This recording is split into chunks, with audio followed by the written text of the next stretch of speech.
hidup yang sehat. Hidup yang sehat secara batin ya, secara spiritual. Kalau hidup sehat yang fisik, teman-teman mesti sudah ngerti. Nanti tolong ini jadikan standar. Apakah problem-problem tadi yang saya sebut banyak macam-macam tadi mampu tidak membawa kita ke sini? Jadi yang pertama, hidup sehat secara spiritual itu adalah hidup yang penuh makna dan sadar tujuan.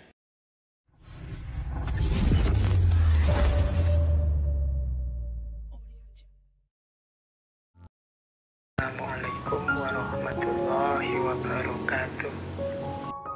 Baik, nah kegelisahan tadi, kalau melanjutkan Freud tadi, kadang-kadang memicu orang melakukan ini, defense mechanism. Jadi defense mechanism itu orang tidak menyelesaikan masalah, tapi kemudian mencari pelarian dengan caranya sendiri dari masalah. Hari ini banyak yang saya bilang tadi, masalah-masalah tadi bukan tidak disadari loh. Sangat banyak orang yang sudah sadar. Wong seminar-seminar tentang ini kan sudah di mana-mana dilakukan. Tapi ada orang yang repression. Repression itu disingkirkan itu semua dari kesadarannya, dari pikirannya. Sudahlah, tidak usah mikir itu, ngapain. Ya kayak kalian nanti setelah ngaji ini selesaikan, sudah balik lagi seperti sebelumnya. Ini namanya repression. Kegelisahan yang saat ini muncul nanti kamu singkirkan. Itu namanya repression. Ada lagi yang kedua, denial. Denial itu orang menyangkal. Enggak begitu. Yo ada yang begitu, tapi yo enggak semuanya lah. Enggak begitu-begitu amat lah. Denial, menyangkal. Ini juga cara defense mechanism. Jadi ini tidak mencari solusinya, tapi ingin keluar dari masalahnya dengan mekanisme kejiwaannya. Ada lagi yang reaction formation. Reaction formation itu melakukan perilaku yang berlawanan. Jadi misalnya reaction formation itu kamu suka seseorang itu kok dia rasanya cuek, kamu melakukan reaction formation. Kayak kamu benci padahal kamu senang.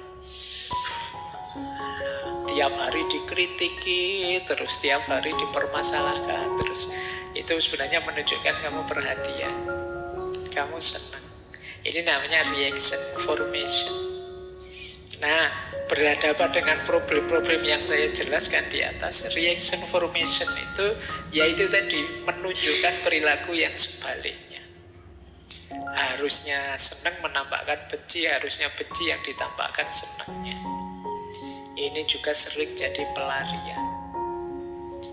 Ada juga yang pakai defense mekanismenya projection. Projection itu mengatributkan sesuatu pada orang lain. Jadi aslinya sih kamu tertarik pada orang itu, tapi terus karena dia nolak terus kamu sebut, itu orangnya tidak baik orang itu. Jadi aslinya kamunya, kayak kemarin saya bilang itu, saya lupa di sesi sebelumnya ya. Ketika ada sesuatu yang kamu ingin raih dan tidak berhasil, kamu sebut sesuatu itu sebagai tidak menarik. Nah, mungkin juga kritik-kritik terhadap dunia sosial, terhadap dunia media sosial juga itu kamu melakukan projection semacam ini. Jadi kamu labelkan keluar, iya sih saya tidak bisa berhenti bermain medsos, tapi medsos saya itu medsos yang penuh manfaat loh Pak. Alasanmu begitu. Saya tidur aja HP saya ngaji loh Pak, sholawatan loh Pak. Kamu alasanmu menurut kamu. Jadi kamu tahu sebenarnya kamu itu tidak banyak melakukan yang buruk-buruk, tapi kamu proyeksikan ke lain bahwa enggak, saya juga melakukan yang baik-baik juga kok. Ya biar aja HP-mu yang nanti masuk surga duluan. Terus displacement itu mengalihkan dorongan pada yang lebih lemah. Ini displacement. Saya pingin sih Pak untuk menyelesaikan problem, saya tidak terikat HP, saya medsosan yang baik-baik saja. Tapi kan tugasnya pemerintah Pak itu untuk blokir untuk itu. Saya tinggal jalan saja. Ini namanya displacement. Ada sasaran tembak yang mudah, yang membuatmu jadinya tidak bertanggung jawab. Ya salahnya sendiri Pak. Harusnya kalau tidak boleh ya diblokir saja. Kalau masih ada ya saya main. Ini namanya displacement nantinya. Kamu melarikan diri dari problem. Ada lagi regression. Kalau regression ini mundur sebentar. Ya sudahlah Pak, saya tidak main HP lagi, tidak main itu lagi. Tapi yo untuk komunikasi kan tetap Pak. Nanti biasanya kalau sudah begitu balik lagi. Awalnya sih niatnya komunikasi. Wah itu saya tidak main aneh-aneh lagi, pokoknya HP itu biasanya tidak bertahan setengah hari. Begitu ada iklan FYP, kamu sudah gatel, ingin buka sudah. Nah itu namanya regression. Ada lagi sublimation. Sublimation itu mengalihkan. Jadi, wah saya gantilah, biar tidak asik main HP terus, tak ganti sepedaan lah, tak ganti berkebun lah, tak ganti apalagi berternak lah, semoga lah macam ini namanya disublimasi.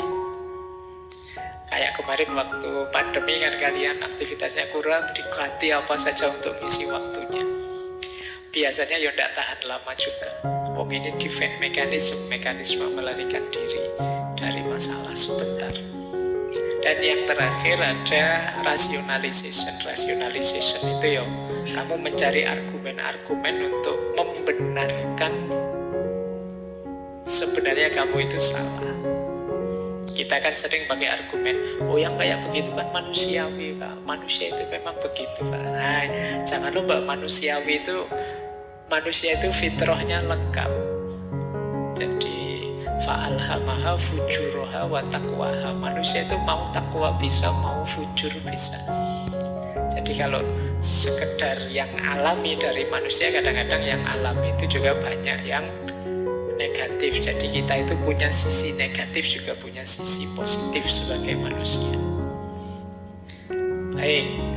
Nah, ini defense mekanismenya. Oke, jadi itu problem-problem kita. Saya tidak tahu teman-teman seperti apa menanggapi masalah-masalah peradaban hari ini, kegelisahan moral yang saya jelaskan tadi. Untuk menutup malam hari ini, coba ini nanti jadi bahan renungan ya. Inilah hidup yang sehat. Hidup yang sehat secara batin ya, secara spiritual. Kalau hidup sehat yang fisik teman-teman mesti sudah ngerti. Nanti tolong ini jadikan standar. Apakah problem-problem tadi yang saya sebut banyak macam-macam tadi mampu tidak membawa kita ke sini?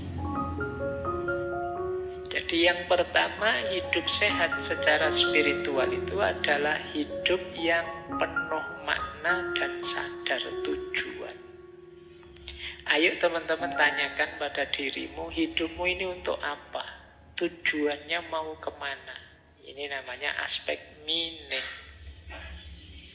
Mulai tanyakan itu, kemudian coba dicek semua fasilitas, semua yang kamu mampu kamu miliki, kira-kira sudah atau belum kamu gunakan untuk mencapai tujuanmu. Nah, ini standar pertama ya. Ayo hidup yang bermakna. Bukan berarti kamu tidak boleh main HP, tapi HP-mu mendukung terhadap kebermaknaan hidupmu dan realisasi tujuan hidupmu. Yang kedua, value. Value itu hidup yang menghargai kepercayaan dan tatanan, hidup yang punya standar. Ini baik, ini buruk, ini indah, kalau itu tidak. Ini namanya value. Kita diminta untuk hidup ini punya nilai. Biasanya untuk punya makna itu harus ada yang bernilai. Apa sih nilai-nilai yang kamu unggulkan, kamu pegangi dalam hidupmu? Agama kah? Persaudaraan kah? Kemanusiaan kah? Atau apa? Kalau sama sekali tidak punya nilai, hidupmu tidak bermakna. Rasionalitas kah? Atau kekayaan kah? Atau apa? Itu namanya value, nilai. Oke. Nah, yang ketiga, transenden. Transenden ini kesadaran bahwa ada dimensi hidup yang lebih tinggi dibandingkan hidup yang kita jalani sekarang. Kita hari ini hidup dalam banyak keterbatasan-keterbatasan.